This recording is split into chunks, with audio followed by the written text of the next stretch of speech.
Մոտավոր առումով այո սպասելի արդյունքներ էին։ Իհարկե ոչ այդքան բարձր ձայներ Փաշինյանին, այն ինչ որ գրվել է որպես ընտրությունների արդյունքներ, դրանք ամենևին որևէ աղերս չունեն իրականության հետ։ Ժողովուրդը ընտրատեղամասերի առջև հերթ էր կանգնել ոչ թե Նիկոլին քվեարկելու համար, այլ Նիկոլին ճանապարհելու համար։ Հիմա ես տեսնում եմ այդ տրամադրությունների աճ է հանրության շրջանում։ Ասում են, ինչ դրամ արենք, ձեզ ձայն ենք տվել, որ գնաք դատախազ փոխեք։ Հենց այդ պահին պետք է գալ կենտրոնական ընտրական հանձնաժողովի մոտ եւ սկսել փողոցային շարժումը։ Այդ լռությունից վախենալը պետք է։ Եվ իշխանությունը պետք է այդ լռությունից վախենա եւ ընդդիմությունը։ Լռությունը ի վերջո բերելու է նրան, որ մերժվելու են եւ նրանք, իրենք փակուղու մեջ են, որտեղ իրենք չեն ուզում հրաժարվել մանդատներից։ Դեր են կենալու կրկին ասելու են պրիզը մի հատ չէր, պրիզը երկու հատ է։ Շարունակեց այս ճանապարհով գնալ, ընդդիմությունը լինելու է ավելի ատելի ժողովրդի համար, քան իշխանությունն է։ Չես ուզում 5 տարի էլ ընդդիմություն աշխատես իշխանության մոտ, պետք է մանդատները վայր դնես, այլ փողոցով պայքարես։ Շատ հուսով եմ, որ այս պահին Նիկոլի ասած եռագլուխները չեն փորձում ինչ-որ պայմանավորվածության գալ։ Հեռու եմ այն մտքից, որ Նիկոլ Փաշինյանի ռուսների համար այդպես տոտալ անընդունելի թեկնածու է։ Ընտրություններից 3 օր է անցել, սակայն բազմաթիվ հարցականներ դեռ կան։ Ընդդիմության ընտրողների մտահոգում է, թե ինչ կանի ընդդիմությունը։ Վերցնել թե չվերցնել մանդատները, դուրս գալ փողոց, թե գնալ ազգային ժողով 1 տարի հետո իմպիչմենտի աղոթերանեկարով։ Բարև ձեզ, ես Արկադի Գրիգորյանն եմ, կիզակետում այսօր արդյոք ընդդիմության պարտությունն ու իշխանության հաղթանակը իրական են եւ կարող են հանգստացնող գործոն լինել երկու կողմի համար են։ Քաղաքագետ Հրանտ Մելիք-Շահնազարյան, բարի գալուստ կիզակետ։ Շնորհակալ եմ հրավեր ընդունելու համար։ Եվ այսպես նախ ինչ կասեք համառոտ արդյունքների մասին։ Սոցիոլոգիան կրկին սխալվեց կարծես թե ընդ որում ոչ միայն հայաստանյան սոցիոլոգիան, այլև, չգիտեմ, դրսինը, սպասելի են այս արդյունքները ձեզ համար, թեկուզ մոտավոր առումով սպասելի։ Եթե այո, ինչու էին սպասելի, եւ եթե ոչ, ինչու սպասելի չէին։ Մոտավոր առումով այո սպասելի արդյունքներ էին։ Իհարկե ոչ այդքան բարձր ձայներ Փաշինյանին, իմ հաշվարկներով, իմ դիտարկումներով, նաեւ որոշակի հետազոտություններով մոտավորապես կես-կես պետք է լիներ ընդդիմության համատեղ ձայների քանակը եւ իշխանությունների։ Եվ դա վերջի քարոզարշավի վերջի 2 շաբաթների լավ աշխատանքի արդյունքներ ընդդիմության։ Դե մինչ այդ ընդհանրապես ոչ մի շանս չկար եւ ես դրա մասին բազմիցս բարձրաձայնել եմ, բայց վերջի 2 շաբաթների ընթացքում քարոզարշավի աշխատեցին եւ կարողացան ինչ որ ձևով տրամադրություններ փոխել հանրային, ակտիվացնել հասարակությանը, առաջացնել այդ սպասումները, որ լինելու է իշխանապողություն եւ մարդիկ ազնիվ եկան եւ քվեարկեցին։ Միանգամից ուզում եմ ասել, որ իմ խորին համոզմամբ այն ինչ որ գրվել է որպես ընտրությունների արդյունքներ, դրանք ամենևին որևէ աղերս չունեն իրականության հետ։ Մենք արդեն տեսնում ենք շատ աղերս չունեն, բանը։ Հա, շատ աղերս չունեն իրականության հետ։ Ես վստահ էի եւ նաեւ հիմա էլ վստահ եմ, որ անցողիկ շեմը իրականում հաղթահարել է եւ միասնության թևերը, Արման Թաթոյանի ուժերը եւ ԲՀԿ-ն է հաղթահարել ավելի բարձր տոկոսով, քան հիմա փորձում են ներկայացնել եւ հատկապես ուժեղ Հայաստանը իրականում ավելի մեծ արդյունք է ցուցաբերել, չնայած հիմա նաեւ Հայաստան դաշինքն է հապացուցում տարբեր տեղերից վերահաշվարկները, որ այն ինչ որ գրվել է իրենց այդ մոտավորապես 10%-ը դա նույնպես չի համապատասխանում իրականության։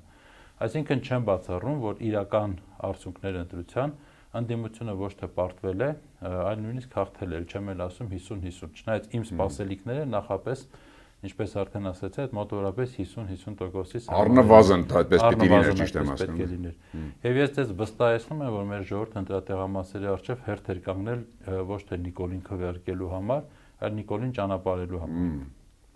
Առանցքային։ Այսինքն ժողովուրդը այս անգամ նույնպես հավատացել է ընդդիմության կոչերին,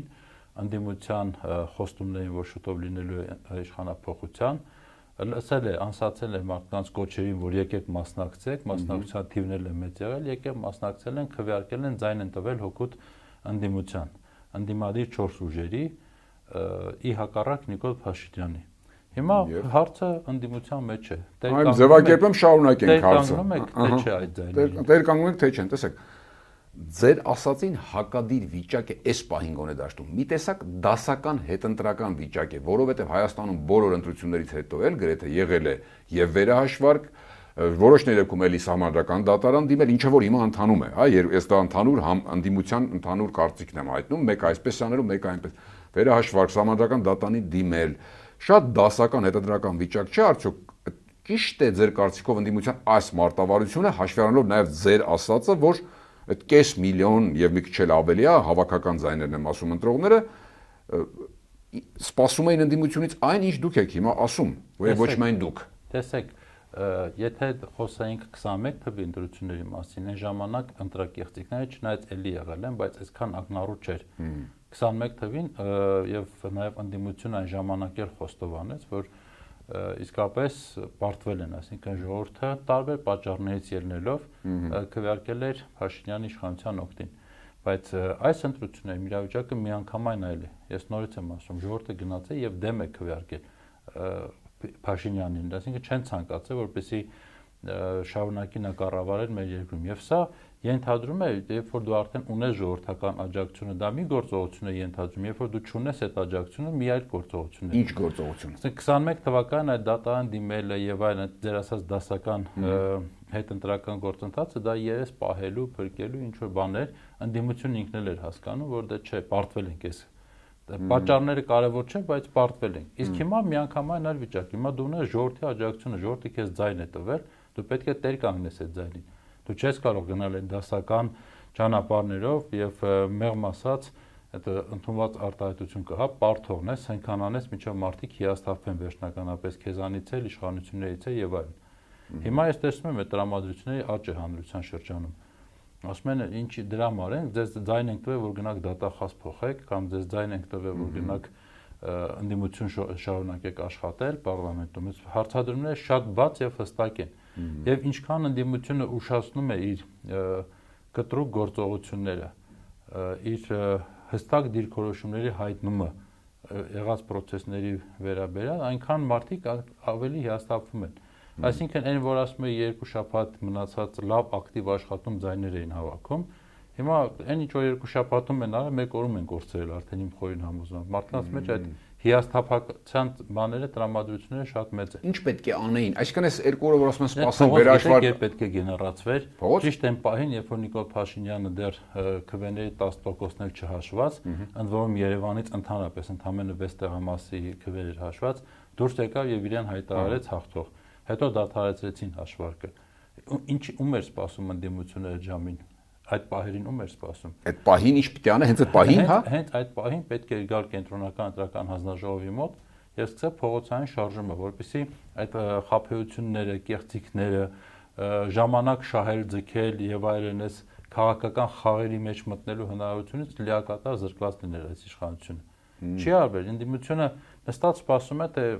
ինչ պետք է որոշի ԿՀ-ն, նստած սպասում է, թե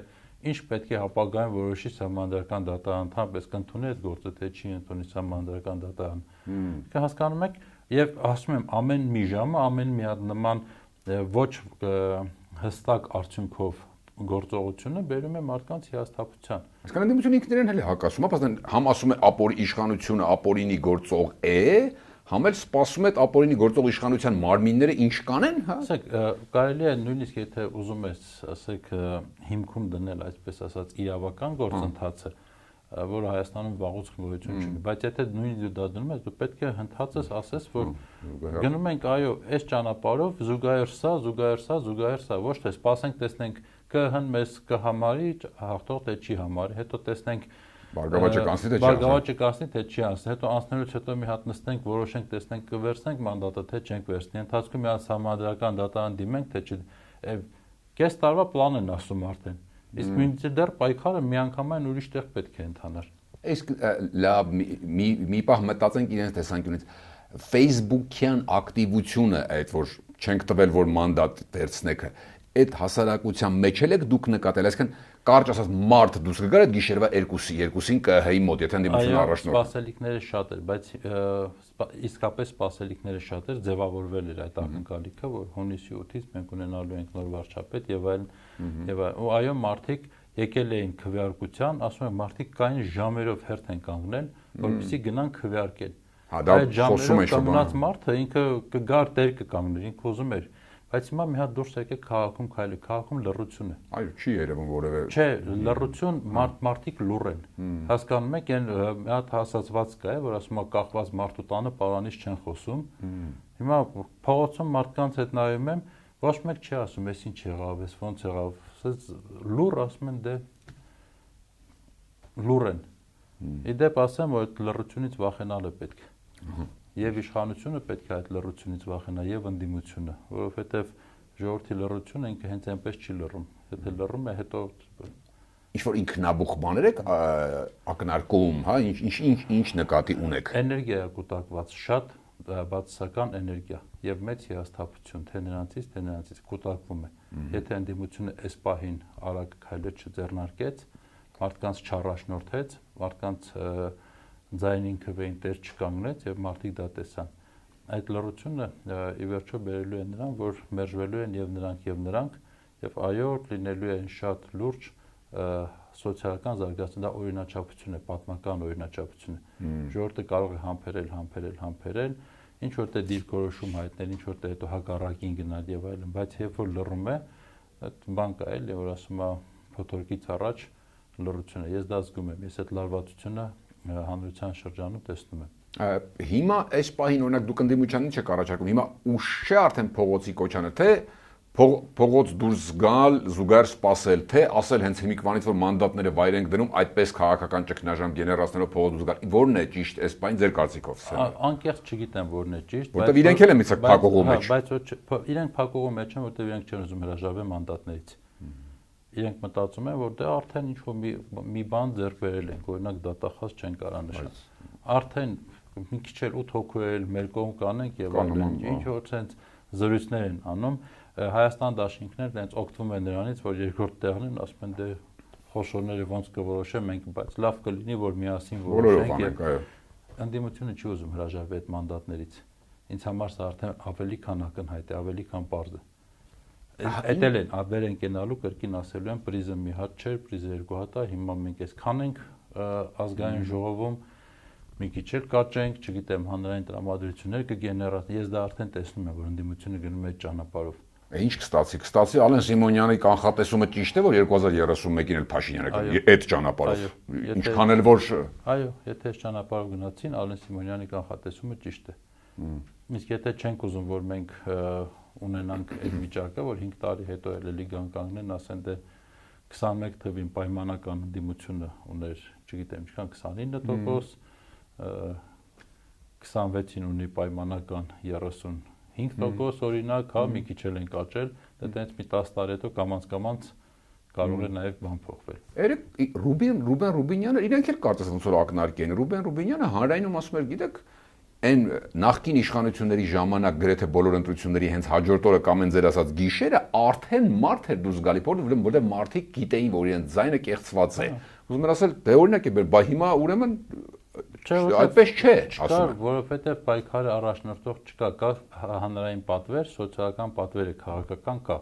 որ Նիկոլին չենք ուզում, մենք եկել ենք, քվեարկել ենք, չենք ուզում։ Լավ, հիմա Նիկոլը կեղծում է, առաջնորդեք մեզ, միասին գանք այդ հարցը լուծենք։ Չթույլ չտանք, որ կեղծի։ Բայց առաջնորդողը չկա։ Առաջնորդողները 10 հաշվարկի մեջ են։ Իսկ եթե այսպես անենք, այնպես լինի, իսկ եթե այսպես անենք, այնպես չլինի։ Իսկ դրա պատճառը այդ բոլոր հաշվարկների մեջ մտնելու այն է, որ միանշանակ ամեն ինչ հանուն իշխանափոխության ծառայեցնելու այդ գաղափարը այնտեղ ուղղակի չկա, ես չեմ տեսնում, ես դա ցավով եմ ասում։ Ես դա չեմ տեսնում։ Բոլորը, լավ չասեմ բոլորը, բայց մեծամասնությունը ուզում են, որ դե լավ է, կանցնի հիմա մանդատ կլինի, կաշխատենք, կտեսնենք, ընթացքում հարմար պահ կլինի,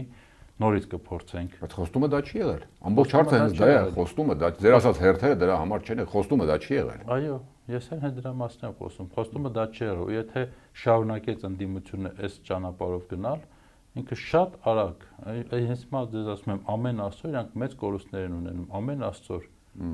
շարունակեց այս ճանապարհով գնալ, ընդդիմությունը լինելու է ավելի ատելի ժողովրդի համար, քան իշխանությունն է։ Քան անգամ 21 թվից հետո կուտակված է, ճիշտ եմ հասկանում, այո, որտեղ ասում եք այն ժամանակ ինչ-որ օբյեկտիվ բան է գոնե կար։ Այն ժամանակ կար օբյեկտիվ բաներ, պատերազմից հետո նոր էր, դեռ ոչ մեկ բան չէր հասկանում, չգիտեին ով է, ով ինչ մեղավորության աստիճան։ Վերջը Փաշինյանը գրել էր, որ Արցախը չեմ, Արցախի ծրագրում պետք է վերականգնեն, բայց եկեք չմոռանանք, որ այն ժամանակ էլ ժողովուրդը պարզապես ընտրության չի գնացել։ Ընտրության գնացել են քվեարկերության իրավունք ունեցողների 49% այն ժամանակ եւ փոքր դրանից ասենք ընդհանուր 27%-ի բնակչության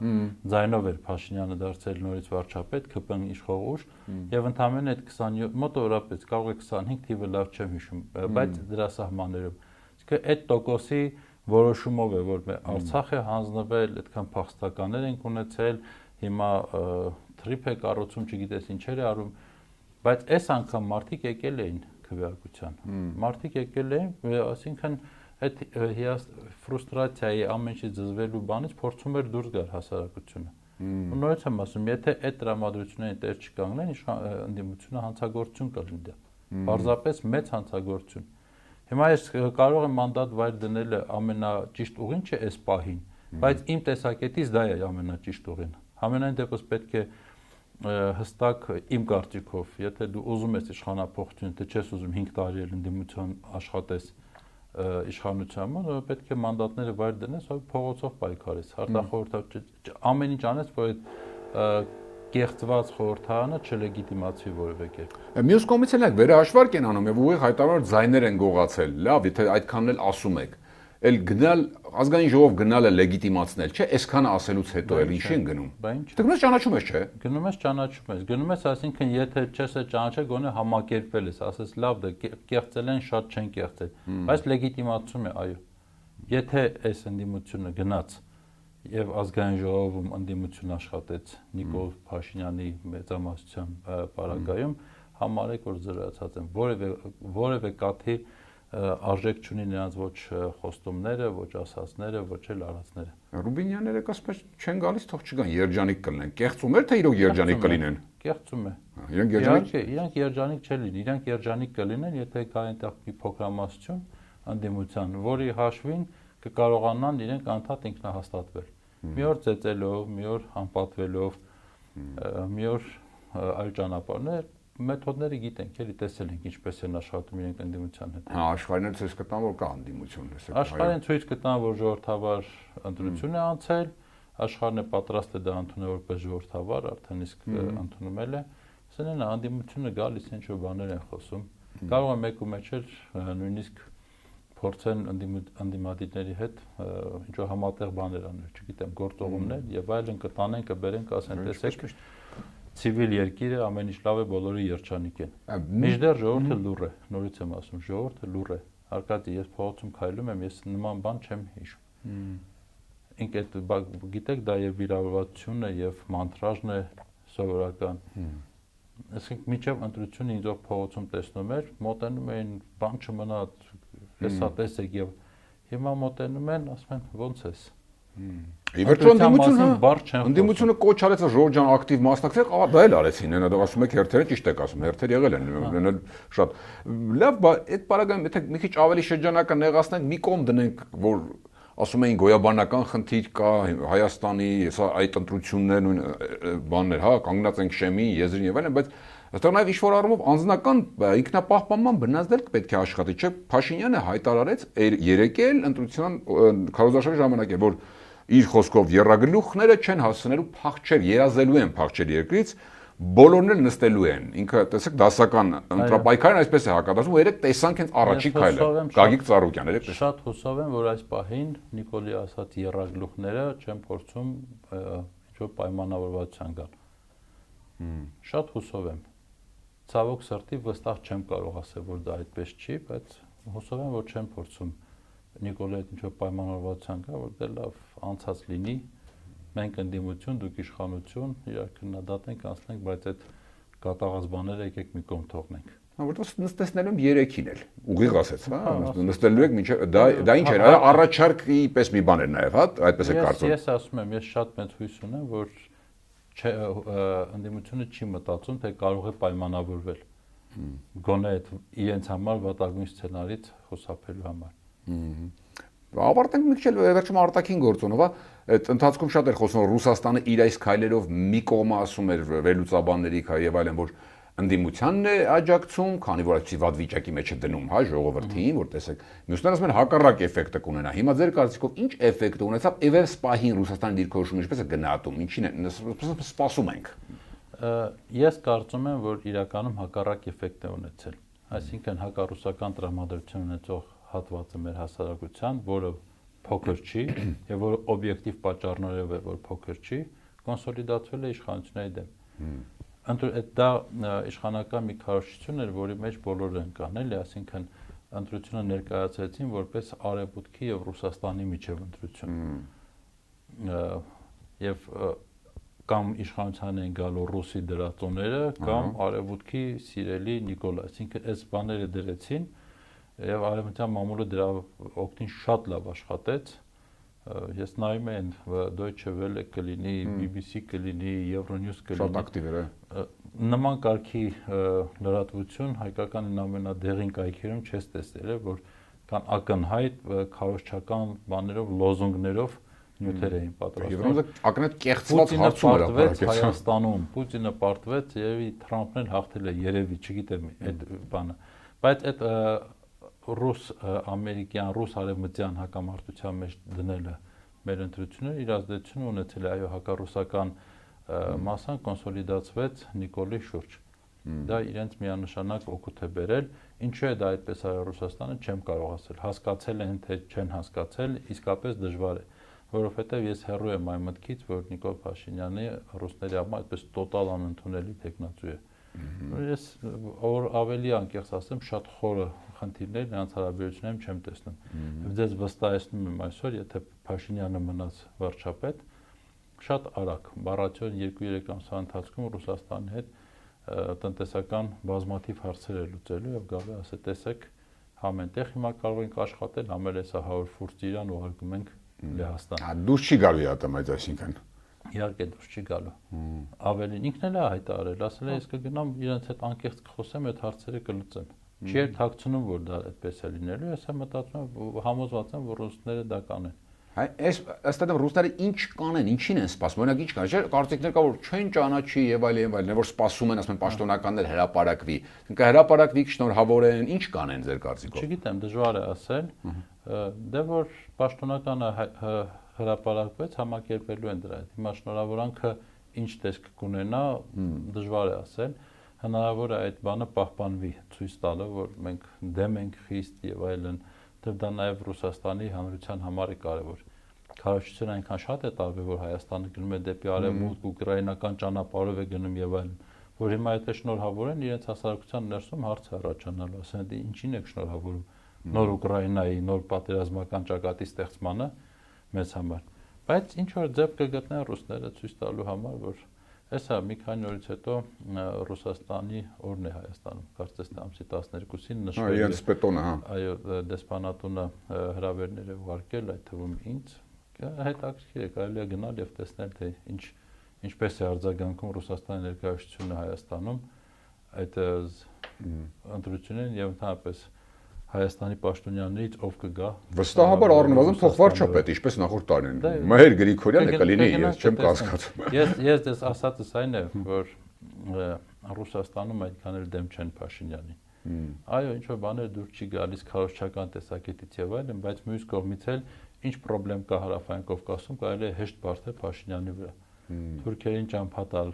ամերիկացիներին ճանապարհ տալ եւ այլն, այսինքն մեծ գլոբալ առևտրի մեջ մտնել ամերիկացիների հետ, հետո գնալ Մոսկվայում հայտարարել, որ դե Փաշինյանն արեց, մենք չարեցինք։ Բայց վստահեցնում եմ, որ առանց Ռուսաստանի հետ Միացյալ Նահանգների լուրջ պայմանավորվածությունների թրիպ կոչված ծրագիրը այստեղ պարզապես հնարավոր չէ լինի իրականացնել։ Եվ վերջում դատելով գրեթե բացի դե Ռուսաստանից, գրեթե բոլորի շնորհավորանքներից եւ հարևաններ եւ ոչ հարևաններ, դա ցուցիչ, դա այսինքն ընդհանրապես քաղաքական կուլտուրայի, դիվանագիտական կուլտուրայի նշան է, թե սա ցուցիչ է, որ բոլորին էլ ձեռնտու է այս վիճակը, ձեռնտու է։ Իրանից սկսած լինեպ։ Արկադի ջան, պետք է գանք մի քիչ ավելի նախորդող շրջանից։ Իրենք ոչ միայն շնորհավորել են, այլ նաև քարոզարշավի ընթացքում ամեն ինչ արել են, որպեսզի Փաշինյանը հաղթի, այսինքն ջանք են ներդրել։ Եվրոպական միությունը այսպես կոչված հիբրիդային պատերազմների դեմ ֆինանսավորում էր անում։ Եկան այստեղ գրեթե բոլոր Եվրոպայի ղեկավարները եւ տեսանք, թե ինչ շոուներ ապահովեցին, ինչպես ներկայացրեցին Փաշինյանին։ Նորից եմ ասում, արևմտյան մեդիաների աշխատանքը նայեք եւ այլն։ Իրենք իրենց են շնորհավորել։ Իրենք ունեն խնդիր այստեղ ունենալու հակառուսական իշխանություն, այդ խնդիրը լուծված է։ Դրա համար անկեղծ այո ուրախացել են, շնորհավորում են, մտածում են Եվրոպան, որ ինքը ունի պոտենցիալ հարակից տարածաշրջանում քաղաքականության վրա ազդելու եւ իրավիճակը իր վերահսկողության տակ պահելու համար։ Եվրոպայի համար սա վաղուց մոռացված մի հաջողություն էր։ Շատ վաղուց Եվրոպան ոչ մի հարակից տարածաշրջանի վրա նման ազդեցություն չուներ, իսկապես չուներ։ Իսկ հիմա կարողանում է վերականգնել դա եւ այո դա իրենց ուրախացնում, իրենք անկեղծ շնորհավորում են։ Իսկ Ռուսաստանի պարագայում ասում եմ Ռուսաստանում խնդրեմը գիտակցում են, որ սա իրենց համար խնդրեմ է, բայց մտածում են, որ սա ավելի փոքր խնդրեմ է, քան այն մեծ գլոբալ առևտրում ձեռք բերելիքները։ Դրա համար դե ոչինչ, ցույց տանք, որ խնդրեմ է, բայց թող գնա եւ իշխի, խնդիր չկա։ Իսկ ռեգիոնը, վերջի ասա, եթե գանք տեսակ Վրաստանը անգամ Փաշինյանի այն հայտնի ելույթից առաջ շնորհավորեց։ Վրաստանի վարչապետը պրոռուսական գործիչ, որը շատ լավ հարաբերություններ ունի Ռուսաստանի հետ։ Ես Վրաստանի վարչապետի շնորհավորանքը, այսպես ասած, գաղտնի մեսիջ ընկալեցի, որ Ռուսաստանից եկավ այդ շնորհավորանքը։ Առաջինից լավ արձագանքեց, Իրանը լավ դա ինչ է նշանակում, այսինքն իրենց էլ է դե Ադրբեջանը պարզ է պաշտոնապես չի շնորհավորել, բայց դա հասկանալի է որ դե սպասենք, ինձ թվում է դեռ կլինեն շնորհավորանքներ։ Այդ ինչ է նշանակում, որ իրենց էլ է, հա, այսինքն նշանակում տարածաշրջանի խաղացողներն էլ է լավ Թուրքիա, Իրան, բոլորին։ Այո, Նիկոլ Փաշինյանը այսօր դեռնտու է բոլորին։ Դրա համար ինքը կարողանում է իրեն ազատ զգալ այստեղ, ազատ կեղծել ընտրությունների արդյունքները, վստահ լինելով, որ ոչ մի արտաքին ճնշման չի ենթարկվելու դրա համար եւ ոչ մի արտաքին ազդեցության տակ գտնվող հանրային բաներ, շրջանակներ իր դեմ չեն հարշավելու, այսինքն դա չի կազմակերպվելու։ Այսինքն ինքը դրանում վստահ է, դրա համար արխային ընտրություն է կեղծում։ Եվ մեր ընդդիմությունը դա շատ լավ գիտեր։ Առնվազն ես 1000 անգամ դրա մասին բարձրացա։ Որ հույսը մի դրեք, հա, դա նկատում եք։ Հա, որ իմացեք, որ միայն Նիկոլի դեմ չեք պայքարում, նաև նրանց դեմ եք պայքարում։ Դեռ Նիկոլը ընդհանրապես դրածոն է, նրանց ծրագրերի իրագործողն է այստեղ, ուրիշ ոչ մի բան։ Այսինքն պատտեցինք եկանք մեր զրույցի սկզբին, որ ի վերջո այս թնջուկը ներսում է երկրի հանգուցալուծվելու, եթե անեն այն ամեն ինչը, ինչ որ դուք եք եւ ոչ միայն դուք առաջարկում եւ պնդում եք, հա, ճիշտ է, ընդդիմությունը պետք է անի։ Պետք է լինի պայքար, եթե չկա պայքար, չկա արդյունք։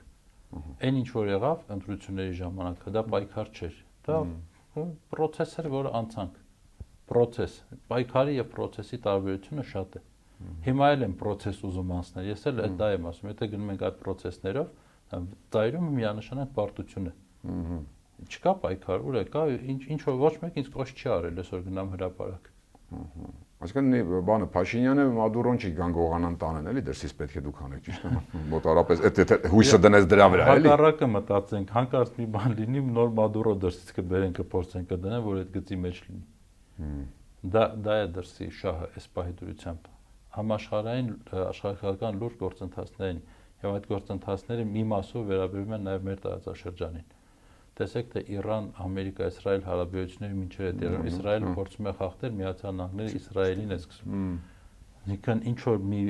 կոնստրուկցիա արդեն ձևավորվել է, փորձում են դրան միսու արյուն տալ։ Այդ թրիփ, մրիփ եւ այլն դրանք էլ են այդ կոնստրուկցիայի մի մաս են լինելու։ Դրա համար որպեսզի այս մասով էլ ամեն ինչ ճիշտ գործի, այո, Փաշինյանին արևմուտքը ուզելու է, Ռուսաստանը հանդուրժելու է։ Որտեվ գլոբալ առևտրի մի մաս է սա ընդհանրապես, բայց դա որևէ կերպ չի բխում մեր պետության եւ մեր ժողովրդի շահերից։ Եթե այդ գլոբալ առևտրի արդյունքում մենք պետք է բանի Թուրքիայի համար ռուսական բառով ասած պրախադնոյ դվոր դառնանք, թքած այդ աշխարհակական կոնստրուկցիայի վրա։ Դա մեր շահը չի, դա վտանգ է մեր երկրի համար։